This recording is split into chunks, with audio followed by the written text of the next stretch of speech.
Assalamualaikum warahmatullahi wabarakatuh. Di sini saya Zaulia Wahyuni NIM 1864002 akan mempresentasikan terkait hasil eksperimen yang sudah saya lakukan.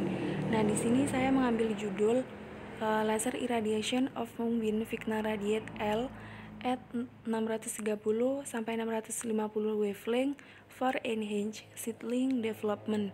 Nah, jadi eksperimen ini membahas tentang penggunaan dari laser sebagai peningkatan pengembangan bibit kacang hijau, di mana laser yang saya gunakan ini adalah laser dengan panjang gelombang 630 sampai 650 nanometer.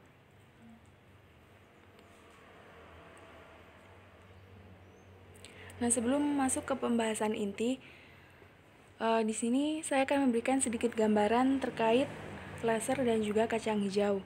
Nah, laser itu banyak digunakan dalam aplikasi ilmiah, militer, dan juga industri.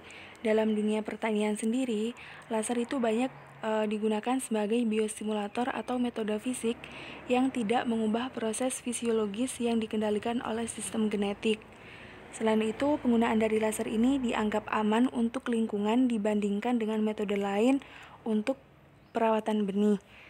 Kemudian metode laser itu juga menguntungkan dan hemat biaya. Selain itu, metode laser itu juga bisa mengurangi kontaminasi tanah dan juga air.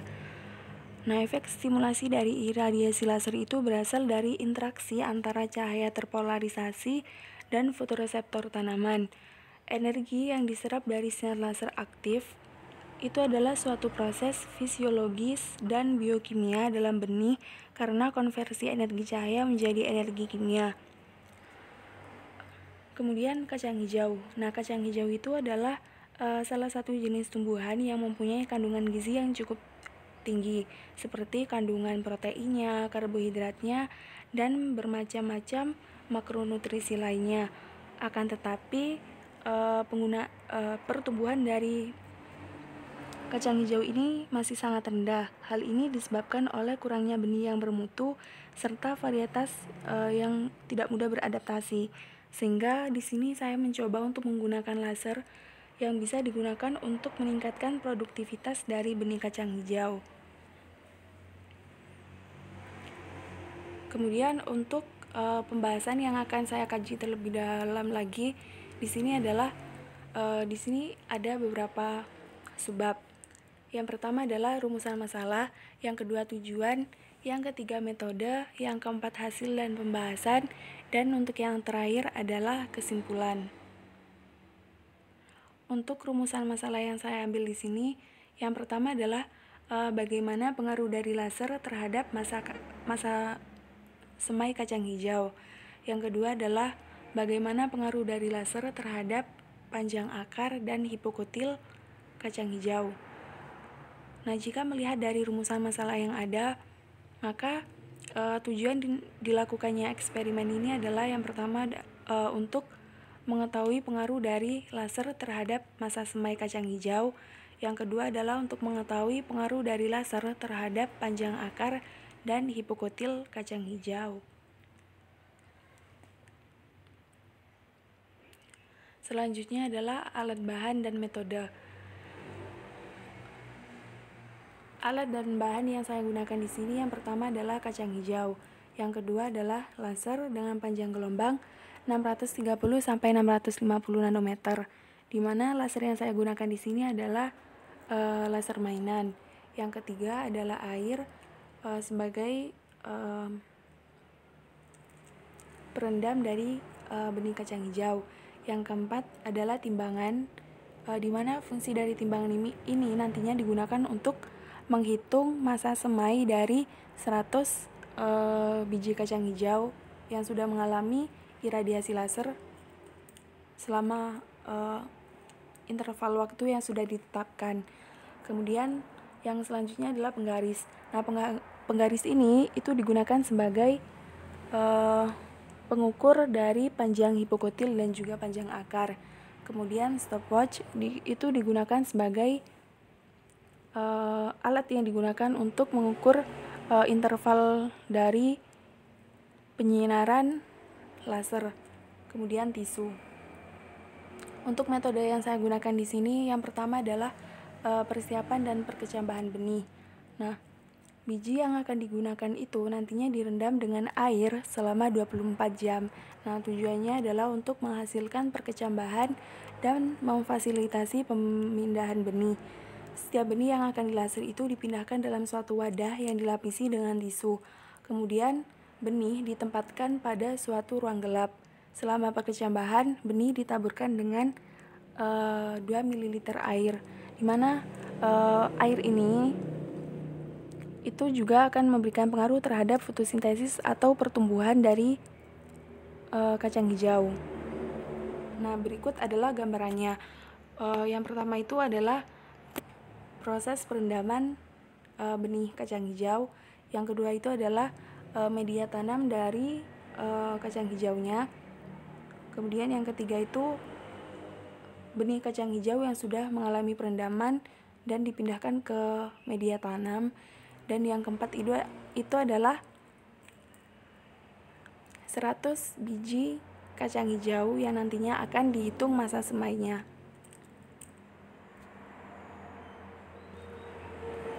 Untuk metode yang selanjutnya adalah perawatan laser. Nah, biji kacang hijau yang akan dilaser itu ditempatkan di atas kertas tisu. Nah, dalam percobaannya, setiap sampel itu diradiasi dengan interval waktu 0 sekon atau disebut sebagai kontrol, 30 sekon, 1 menit, 2 menit, 5 menit, dan 10 menit. Yang selanjutnya adalah pengukuran karakteristik bibit.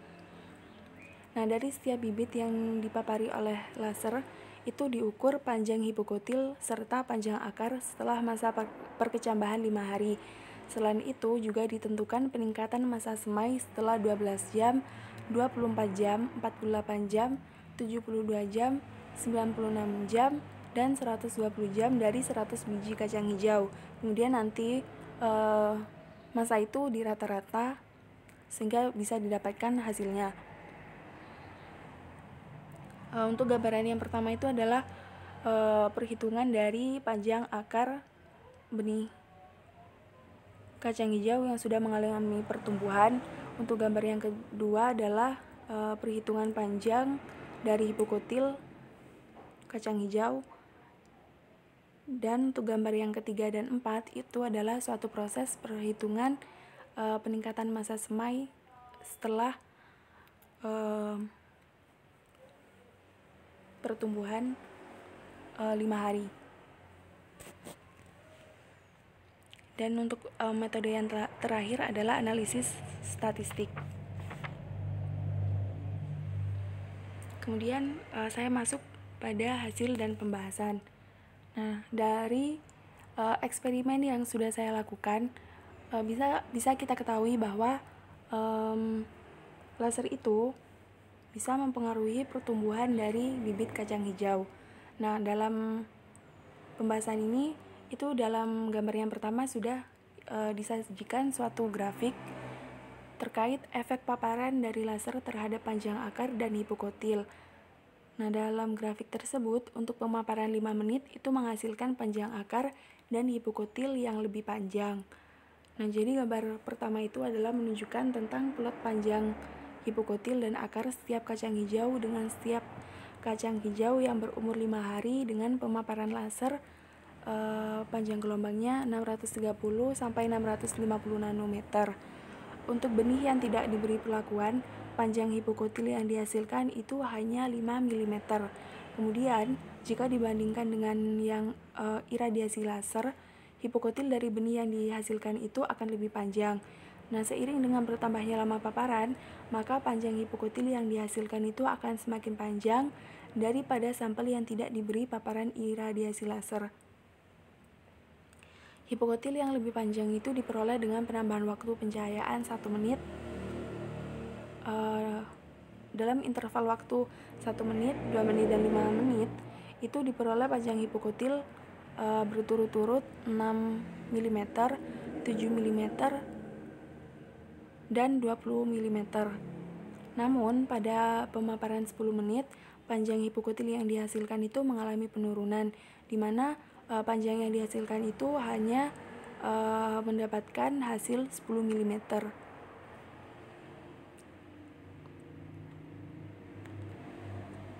Nah, jadi dalam gambar itu bisa kita ketahui bahwa laser itu sangat berpengaruh terhadap pertumbuhan dari kacang hijau, dimana dalam setiap interval waktunya itu bisa kita ketahui bahwa pertumbuhannya itu akan semakin baik.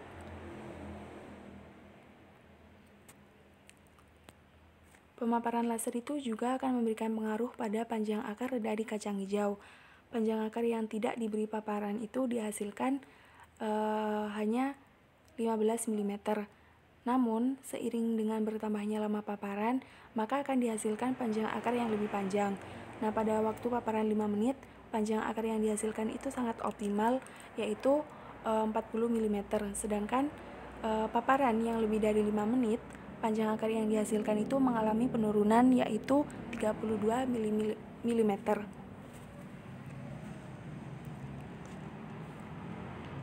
Kemudian gambar 2 ini adalah tabel data hasil panjang akar dan panjang hipokotil dalam selang waktu 5 hari setelah dipapari laser dengan panjang gelombang 630 sampai 650 nanometer. Nah, jadi dalam gambar di atas itu menunjukkan data hasil paparan laser pada kacang hijau dengan interval waktu 0 sekon, 30 sekon, 1 menit, 2 menit, 5 menit, dan 10 menit yang memberikan pengaruh pada panjang hipokotil dan panjang akar yang dihasilkan. Nah, jadi dalam tabel tersebut bisa kita ketahui bahwa laser akan mempengaruhi panjang hipokotil dan panjang akar, di mana untuk paparan 5 menit itu menghasilkan panjang hipokotil dan panjang akar yang sangat optimal. Nah, peningkatan biostimulasi pada laser itu dipengaruhi oleh panjang gelombang yang diterapkan, waktu iradiasi, dan dosis iradiasi yang diberikan. Selain itu, kacang hijau itu memiliki kepekaan terhadap cahaya merah. Paparan atau dosis yang rendah jika diberikan pada laser itu bisa meningkatkan tinggi dan panjang akar tanaman yang berumur 5 hari. Hal ini karena peningkatan benih energi internal itu sebagai hasil dari iradiasi laser akan mempercepat aktivitas enzim, sehingga nantinya itu bisa memicu terjadinya pembelahan sel selama germinasi. Kemudian untuk gambar yang ketiga ini itu adalah grafik tentang peningkatan massa bibit akibat iradiasi laser dengan variasi waktu tumbuh tanaman. Nah, gambar 3 itu menunjukkan tentang penambahan massa bibit sebagai akibat dari paparan iradiasi laser dengan panjang gelombang 630 sampai 650 nanometer. Nah, perlakuan waktu paparan laser diplot terhadap waktu pertumbuhan tanaman. Nah, dalam gambar tersebut bisa kita ketahui bahwa massa yang dihasilkan dari paparan laser itu lebih besar daripada benih kontrol dalam periode waktu 12 jam sampai 72 jam. Nah, paparan benih itu akan optimal dalam waktu 1 menit. Itu bisa meningkatkan massa yang optimal untuk pertumbuhan setelah 12 jam. Akan tetapi, variasi paparan benih yang lain seiring dengan bertambahnya waktu pertumbuhan tanaman, massa yang dihasilkan itu mengalami penyusutan atau susut bobot. Nah, jadi dalam gambar tersebut bisa kita ketahui bahwa paparan 1 menit itu bisa menghasilkan massa semai yang optimal daripada paparan yang lainnya. Kemudian berikut ini adalah tabel terkait massa semai dari kacang hijau akibat variasi lama paparan laser. Nah, jadi untuk lama paparan 1 menit itu menghasilkan massa semai yang sangat optimal, dimana seiring dengan bertambah lamanya umur dari pertumbuhan kacang hijau, maka massanya itu akan semakin baik. Sehingga jika kita membandingkan dengan jurnal yang saya gunakan sebagai rujukan, maka hal ini menunjukkan kesesuaian bahwa laser itu terbukti bisa mempercepat atau meningkatkan pertumbuhan panjang akar dan panjang hipokotil. Selain itu, laser itu juga bisa meningkatkan bobot atau massa dari pertumbuhan benih kacang hijau. Selanjutnya adalah kesimpulan. Nah, berdasarkan pada data hasil percobaan, maka bisa kita simpulkan bahwa paparan laser dengan panjang gelombang 630 sampai 650 nanometer itu bisa meningkatkan pertumbuhan dan perkembangan dari Vigna radiata L atau kacang hijau. Nah, percobaan ini dapat menghasilkan peningkatan pada panjang akar, panjang hipokotil, dan massa semai dari kacang hijau. Nah, panjang hipokotil dan panjang akar yang baik itu diperoleh dengan waktu paparan 5 menit. Sedangkan massa semai yang optimal itu diperoleh dengan paparan laser selama 1 menit.